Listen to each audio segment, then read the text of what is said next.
What's good, gang? I'm back.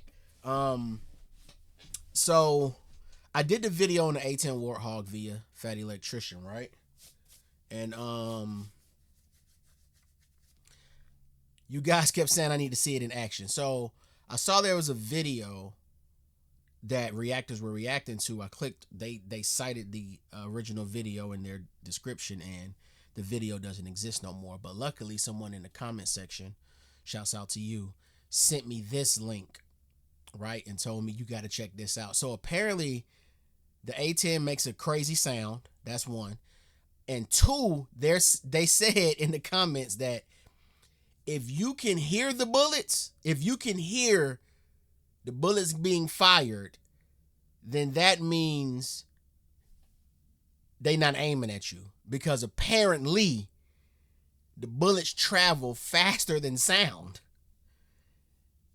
So they'll hit you before you can even hear the sound. So if you end up hearing the sound, then you know you're safe because the shit wasn't for you. That's what they told me in the comment section. So let's go. This one is called Grunts in the Sky. Love a good grunt.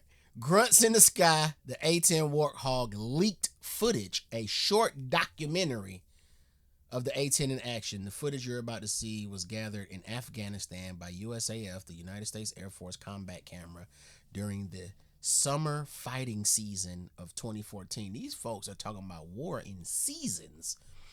Let's rock.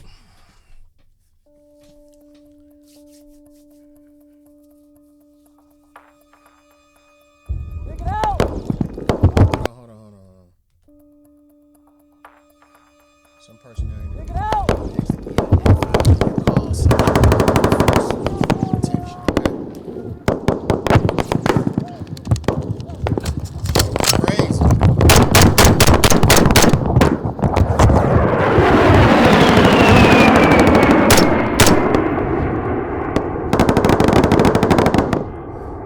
That shit's so crazy. So to all my war vets out there, like, that footage we just saw is real footage, I guess, at war, right?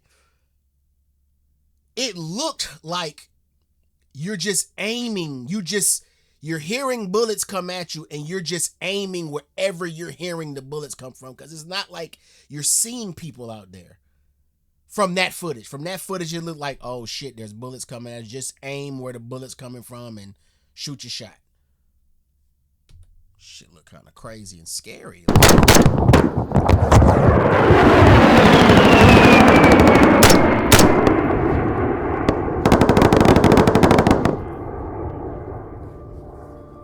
Shit. It starts out as something that you've trained for all your life, trying to make a difference. The cool thing is, as an A10 pilot, on times when the stars align and you're up on that mission where you get to make a difference, you get to see the reward. It's a pretty easy answer to in terms of why are we here. Number one priority is always saving guys on the ground. The people that we so closely work with, the guy on the ground. That's my whole soul and being, is that guy on the ground. You know, he could be an 18-year-old guy, 18-year-old kid with a rifle. That's all he's got, and I'm here to protect him. Shit. Sanitized dog tags, ID card in the left breast pocket, E&E kit, watch tape, smart pack, in-flight guides, maps, DTCs, RMMs. Let's see, visor, pedal packs, water, snacks, seat cushion if you guys want to take that. Cell phones, you got one. Do you have yours? Okay, signed out. Yep. One random Friday, spring of '03, so right after the Iraqi invasion, three guys in flight suits walked into the bar on campus and started talking about flying. And I was a year away from graduating, not really knowing what I wanted to do in life. And this guy started talking about flying fighters and being a fighter pilot, being in the Air Force, and how awesome it was. And it kind of hit a nerve with me, if you will. Just like that. All right, attack men. Kilo Chuck. Just like that. How I got interested in the A10? My boy was at school not being a badass and said, listen to these dudes talking. Yeah, I'm about to go be a badass. And then just joined and became a badass. Anybody flying a fighter plane is a badass to me. How I got interested in the A10? I can still remember it to this day. Okay, I was going to ask this when I first saw it, but now I'm gonna ask again. Somebody explain the Kansas City logo with the plane over it. Somebody explain that to me. Interested in the A10. I can still remember it to this day. I was at a hobby store because I, like a lot of kids interested in aviation, I built a lot of airplane models. And this was 1979. I was in high school and went to the hobby store, and they had a Revell model of the for then brand new A10. It had only been operational for a couple of years at that point.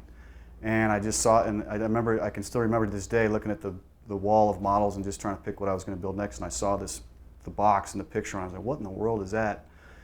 During about the last month of pilot training is where you put in for what airplanes you want to fly. And I was torn on the F-15E or the A-10, on which one I wanted to put number one on my list, you know. So luckily, one of the respected IPs in our flight had flown both the A-10 and the F-15E. And all he said to me was, Mitchell, what patch do I wear on my shoulder on Fridays? And the patch he always had on was the A-10. So I ended up putting the A-10 as number one.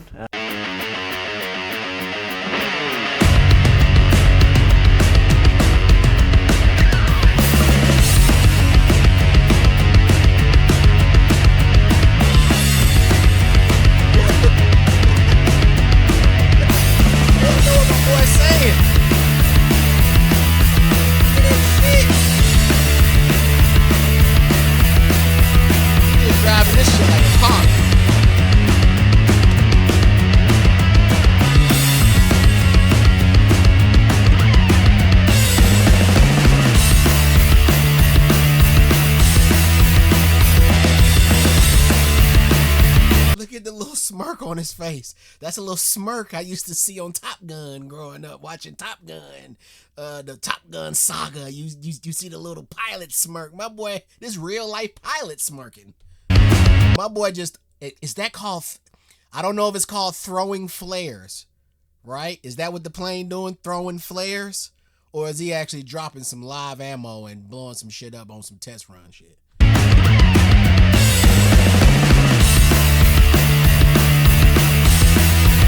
Smirk. Ah! That shit's real. Oh, this is how they fuel them. Yeah, that's how they fuel them.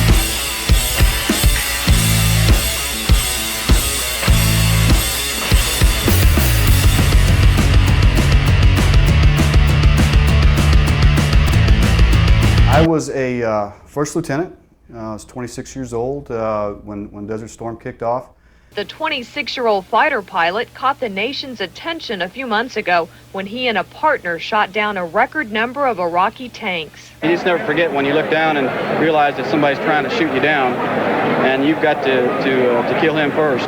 My first full 2 years in the Air Force, it was pretty much a completely Cold War type of mentality. Bro, my boy 26 years old at a KC game, and they talking to this man about what he did overseas. Bro, that's, and now you telling me he about to throw the first pitch? Bro, come on. That's fire. Training was all very low altitude. It doesn't seem that long ago to me, but I know talking to a lot of the guys now, you know, it's been quite a while ago, and when you look at the airplane from then to now, it's pretty amazing the different upgrades and that we've gone through since then. The A10 is the only airframe. Bro, I don't care how, I'm not walking in front of that gun head first and tapping the gun like it's good. Yeah, come on, yeah, all right, everything. I can't, bruh, the anxiety that I just felt from that man walking in front of that damn cannon and just tapping the barrel. Am I the only one that felt that anxiety? Look at this shit. Look! That we've gone through since then. The A10 is the only airframe ever that was built entirely for this mission. Yo, come on, man. They're about to do a gun run. You need to get down. Let's go, buddy. Come on, man.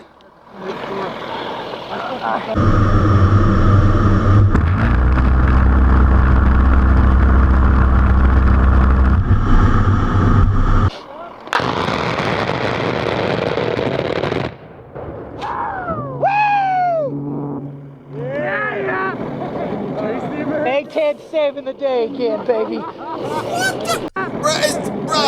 A10 saving the day again, baby. There's just nothing that matches the devastation that I'm about to say, cause bro, God damn. It can bring.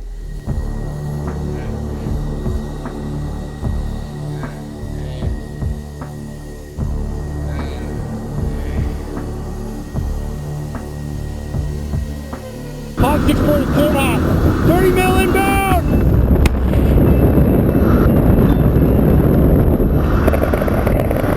It's an awesome testament to the. Bruh, is he firing the gun right there?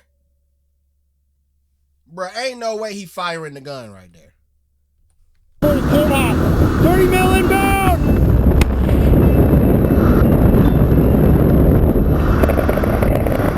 It's an awesome testament to the aircraft. I think that the same gun that we used to kill main battle tanks in 1991 is the same gun where we can shoot a single insurgent that's fleeing on a motorcycle, or shooting at our guys from a tree line.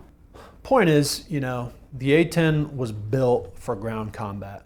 Okay, ground combat we had the old linear battlefield type where we're going to go fight a bunch of tanks going low at 100 feet. And then we've morphed into a medium altitude precision strike platform because the airplane has been updated and modified to be able to do that. Sensors are great. They're amazing. They enable precision strike. They enable us to generate coordinates that are pristine, that are right on the target.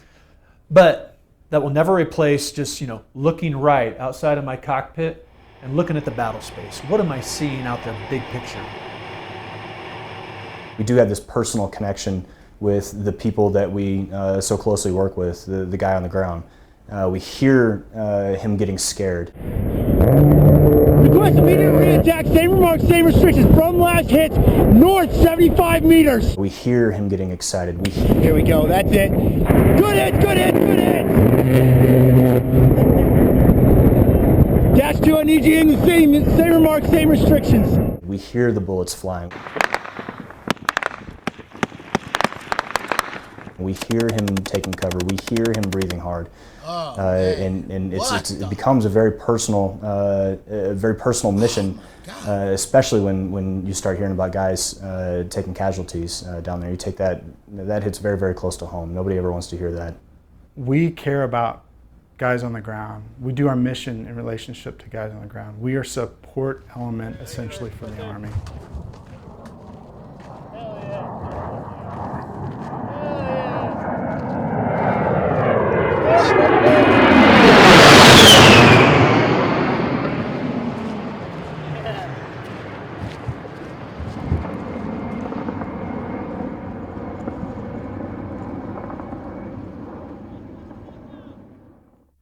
We care about the guy on the ground.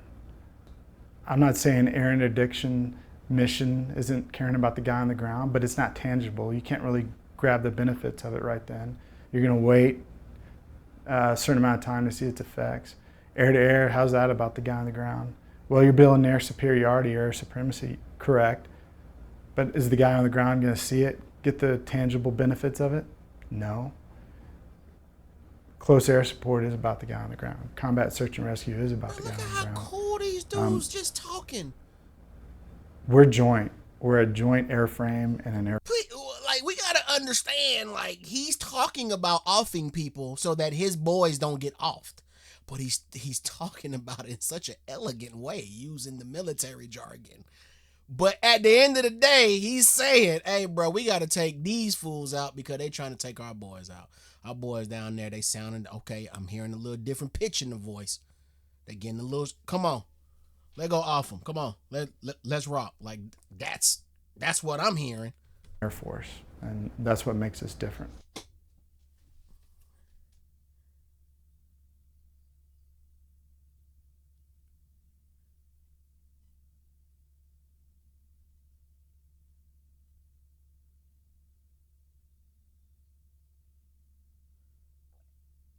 Bro, that plane. That's a scary motherfucker coming at you, boy. Okay, today we're going down to Sande Sufla. We've been there recently, so we've got a good lay of the land. Keep in mind, the Spondy's been pretty hot recently, and they've had some contact from the same area around Sande Sufu. He went over the recent activity. Keep in mind the kind of MO we've had recently out of there. They've seen the Taliban commander kind of looking at the objective first, doing a quick meeting, picking up weapons en route. Usually there's motorcycles involved. It's crazy. You've also got the Taliban commander that they're about to go seeked a couple weeks ago. So you've got all that stuff going on right there in Espandi. We're going right into the heat of that. So keep that in mind as we get down there. Keep your eyes open and stay vigilant. All right, so our actions on contact, near and far ambush, return fire. Look to me, we'll either maneuver or we'll push through. IED, get 360-degree security and clear the danger area, and then we'll look to Casevac. In the case of a complex attack, we're going to return fire, move out of the kill zone. Indirect fire, get down, look for distance and direction from me. Our actions on halts, take a knee, face out, and the march intervals that we're going to use are going to be dependent on where we are. In the open area, spread out as much as you can. The bigger we can look and the more intimidated we can look, the less likely we're going to take contact as we move down there. That's all I've got. What are your questions? Shit. All right, we're kidding up at 0615. 0615, kids on.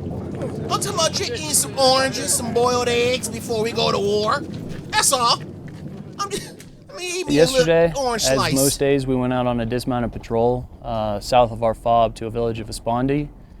Basically, we got some intel that some bad guys were storing weapons in a building, and we had contacted them before. We'd run into them before.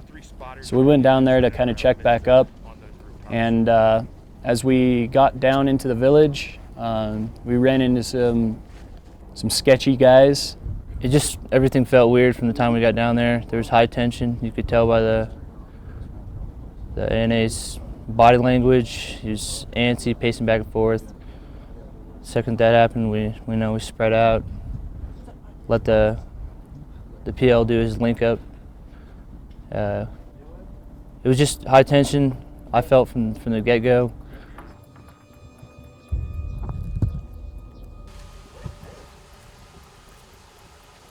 Hey, let's go. Go push.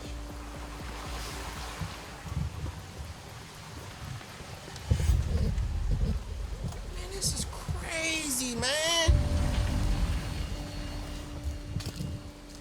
How do you even block that out? How do you just block out the kid in the doorway? Like, it's a whole child in the doorway. It got to be a different mind that you think with when you're actually in it. It's like it's not, because it's reality, because this is happening in real life, but is it reality? Like, to be on ground there, knowing that at any moment y'all can take fire, is that reality? Or do y'all actually create this different world in y'all head? I don't know. I don't even know how to ask the question I'm trying to ask. This shit is just crazy to me. I don't know. It's crazy. It's a whole kid in the doorway, just looking like what's about to go down. Oh, nothing, just some action. They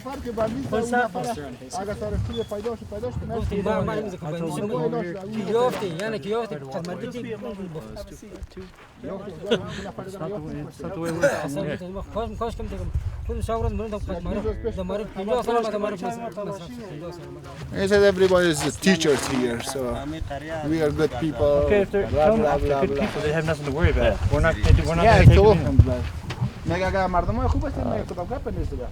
Just a lot of sketchy reports. No one had the same story. They were all family. They all lived in the same compound, but no one's story matched up. Unfortunately, we weren't able to detain them. So as we started to RTB to head back to the base, we got word that the Taliban were maneuvering on us from the south. Again, Atlantic 92A, be advised right now we're picking up and moving back through Espandi towards Gaza. Bro, what? Be advised Wait a minute. The Taliban were maneuvering on us from the south. Bro.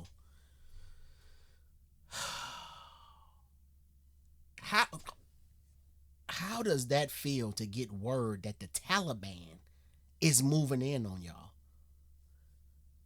Bruh, y'all built different, bruh. Y'all really are built different, man. They need a built different medal in the military. We got word that the Taliban were maneuvering on us from the south. What? Yeah, Commander 92A, be advised right now we're picking up and moving back through Esponde towards Ghazni. And they like, all right, that's cool. We just gonna keep moving though. That's fine. We'll maneuver on them too. Why don't you ride the bike? But this shit is really like the movies. Well, the movies is like this, but you get what I'm saying. Mutant energy, go. My boys just kneeling down. They just chopping it up real quick.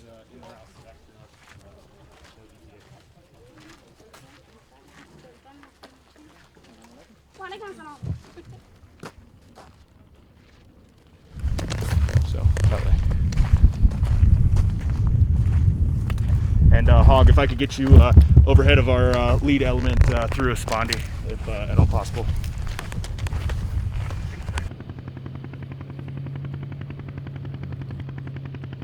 As we were headed back to the base, we had to cross about 2 kilometers of open desert.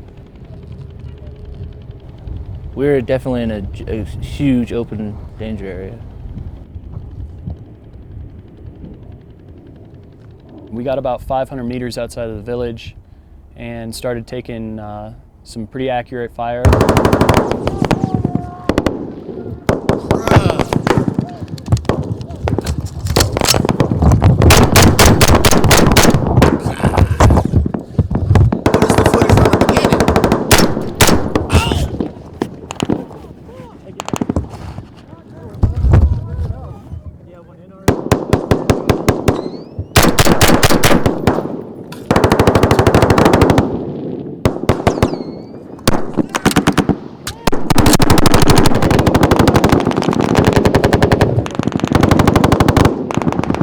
All right, y'all, to all my war vets out there, like, really, what is it like? Like, okay, if you're one of these 4 men, I'm pretty sure one of my subs have actually been one of these 4 men. And if not, if you know, just humor me. Not humor me, enlighten me. You're one of those 4 guys. You're taking on accurate fire, which means they right on y'all. They know where y'all at. The bullets is hitting right next to y'all, if not hitting y'all. What do you see? What are you, when you're down, now I know the gun's got the scope, right? So I don't know if you're actually trying to look at who's firing at you or if you just lay down and just start firing at whatever direction the bullets are coming from. What are you guys actually visually seeing? I just want to know, are you actually seeing a target or are you really just shooting wherever the bullets are coming from? Please let me know.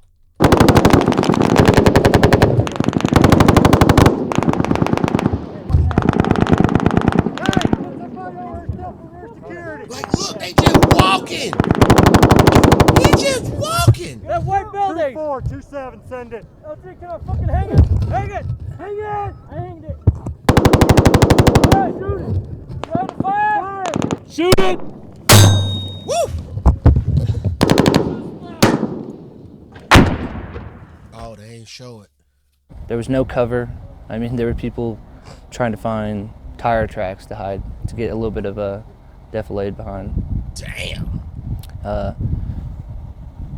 You know, in that position, the best you can do is spread out, gain fire superiority, you know, and then wait for some air support. Our comms were a bit of an issue at the time, and so they had a little bit of a struggle, but they did have A10s luckily being pushed down to us. I have your position south of the tree line. We quickly responded and working with the JFO on the ground and one of my JTACs were able to get Hog on station quite quickly. We were taking some harassing fire at that point. Hey, my boy got all the jargon. My boy say they were taking some harassing fire. My boy got all the jargon. The lingo is lit in his book, bruh. My boy say we taking on harassing fire. First it was accurate fire. Now it's harassing. Now it's getting on our good and goddamn nerves. Now we got to call the A10 in because you want to harass us. We'll get Hog on on station quite quickly. We were taking some harassing fire at that point. Right here. Hey man, they're busy, but I need full security, brother. Who's shooting? Somebody's fucking shooting at us still. That's what I'm saying. But luckily we had the A10s on station to come in and do a nice show of force, which is always a clincher for the enemy because they know what that entails. Hey y'all, this is crazy watching it, bro.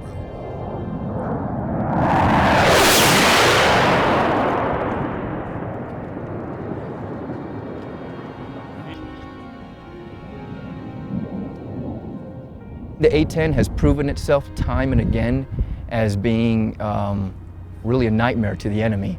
Just its mere presence alone is enough to keep the enemy at bay. And in that situation right there, again, just bringing those guys in quick and fast was enough to push the enemy away from our forces. The ground troops that I work with, when they think close air support, they think A10s. And I think the reason for that is they almost share the same mentality. If you were to say that there's a grunt in the sky, it'd be a hog pilot.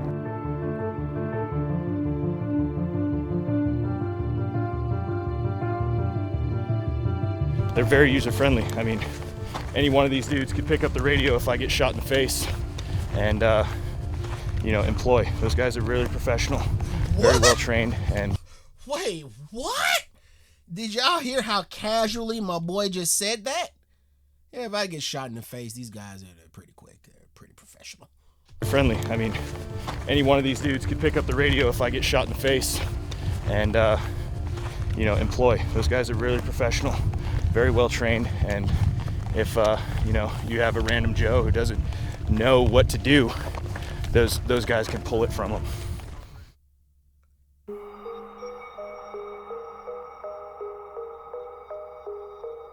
To win a war, you need boots on the ground, and to have boots on the ground, you need support, and you need the right kind of support to have boots on the ground, and it's the A10, honestly. Even sometimes just a sound, or just telling the ground commander, hey, A10's on its way, or we have aircraft supporting the Wheeler 5 mics, and you ask what it is, you say, hey, we got an A10 coming on. My ass trying to see if these are bombs he's dropping. I'm waiting to see if they land in the background over the hilltop. Look.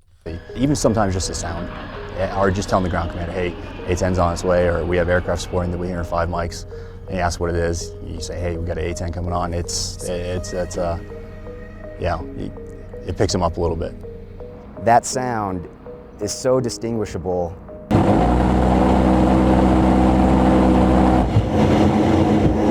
It literally shakes the ground. It is amazing.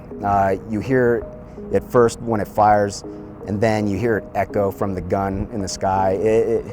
That sound right there just drives 11 Bravos nuts. It's amazing. All about 11 Bravos.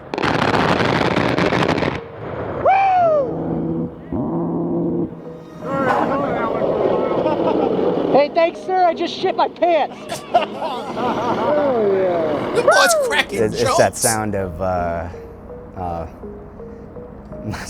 corny like freedom, but it really is. It's the sound of don't mess with me. It scares off everyone and shows you you're in good hands.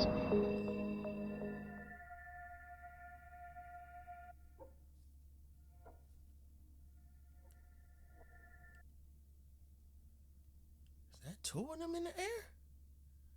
Oh no, somebody in trouble if it's two of them up there. I think when people 10, 20, 30, 40, 50 years down the road look back on it, I think people will look at this airframe and it will always be known as an airframe that was, some people view it as ugly, who'd want to fly that thing? But you know what, it was an airframe that got the job done.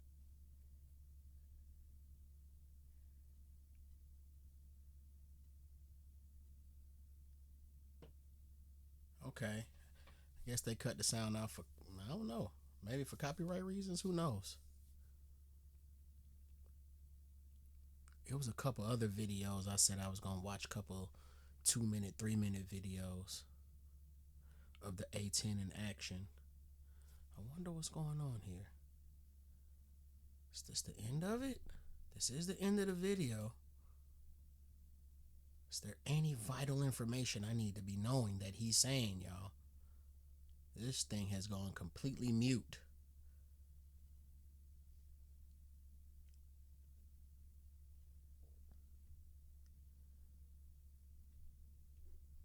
Okay. I think that's it, y'all. I don't think there's any more sound here. Nah. Okay, A10 Warthog does destruction.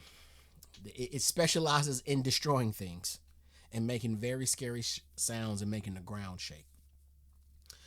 Like I said, there was a couple other videos I said I was going to look at. I wonder if I should do it. I'm going to do it on another video. Like, comment, share, and subscribe. If there's any other footage of weapons that I need to see in action, let me know. Let me know. The A10 Warthog is a beast. I don't know. That shit's scary as hell, honestly. It's just scary as hell. I'm out, y'all. Peace. I'm out.